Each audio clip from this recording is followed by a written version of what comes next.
अस्सलाम वालेकुम। Brain haemorrhage एक ऐसी कंडीशन है जिसमें ब्रेन के अंदर मौजूद कोई ब्लड वेसल फट जाती है, जिसकी वजह से ब्रेन में ब्लीडिंग होने लगती है।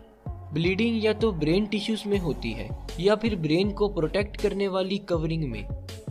ब्रेन की कवरिंग को मेनिंजीज कहा जाता है और ये कवरिंग 3 लेयर्स पर मुश्तमिल होती है। इन 3 लेयर्स में ये जो मिडल लेयर होती है इसे एरेचोनाइड मैटर कहा जाता है। ये लेयर हाईली वैस्कुलर होती है, यानी इस लेयर में बहुत ज़्यादा मिकदार में ब्लड वेसल्स ट्रैवल कर रही होती हैं, जिसकी वजह से बाज़ औक़ात इस लेयर में मौजूद ब्लड वेसल्स फट जाती हैं, जिसकी वजह से ब्लड लीक होकर इस लेयर में इकट्ठा होना शुरू हो जाता है। ब्लीडिंग ब्रेन टिश्यूज में हो या एरेचोनाइड मैटर में, दोनों किस्म की ही ब्लीडिंग्स ब्रेन को नुकसान पहुंचाती हैं। अगर ब्लीडिंग ब्रेन टिश्यूज में हो जाए तो इस केस में ब्रेन के सेल्स ऑक्सीजन न मिलने की वजह से मरना शुरू हो जाते हैं, और अगर ब्लीडिंग ब्रेन की कवरिंग में हो तो इस केस में ब्रेन की कवरिंग ब्लड भर जाने की वजह से स्वेल होने लगती है, जिसकी वजह से अंदर मौजूद ब्रेन के सेल्स पर दबाव पड़ता है और इस दबाव की वजह से इस रीजन के ब्रेन सेल्स मरने लगती हैं।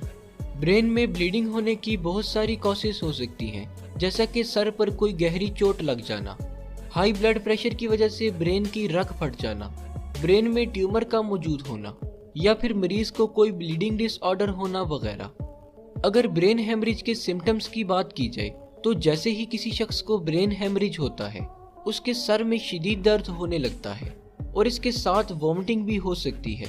इसके अलावा मरीज देखने और बोलने में मुश्किल महसूस करने लगता है और साथ साथ जिस्म की कोऑर्डिनेशन भी ख़त्म होने लगती है। अगर ये सारी सिम्टम्स किसी शख्स में शो हो रही हों तो इसे फ़ौरन डॉक्टर के पास ले जाना चाहिए, क्योंकि अगर ब्रेन हेमरेज की ट्रीटमेंट में ज़रा सी भी देर हो जाए तो पेशेंट की डेथ भी हो सकती है। ब्रेन हेमरेज को ट्रीट करने के लिए सबसे पहले ये जानना ज़रूरी होता है कि ब्लीडिंग ब्रेन के कौन से हिस्से में हुई है और इससे ब्रेन का कितना हिस्सा डैमेज हुआ है।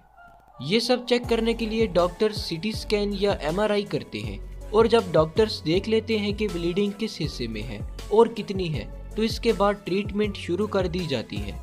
ज़्यादातर केसेस में ब्लीडिंग को निकालने के लिए सर्जरी परफॉर्म की जाती है, जिसमें पेशेंट के स्कल में सुराख करके ब्लड क्लॉट को ड्रेन कर दिया जाता है। ट्रीटमेंट के बाद अगर मरीज में कोई फिजिकल एबनॉर्मेलिटीज रह जाए, जैसा कि चलने फिरने और बोलने में मुश्किल हो, तो इसे दूर करने के लिए फिजिकल और स्पीच थेरेपी की जाती है, जिससे जल्द ही मरीज सेहतयाब होकर अपनी रोज़मर्रा की एक्टिविटीज़ ठीक से परफॉर्म कर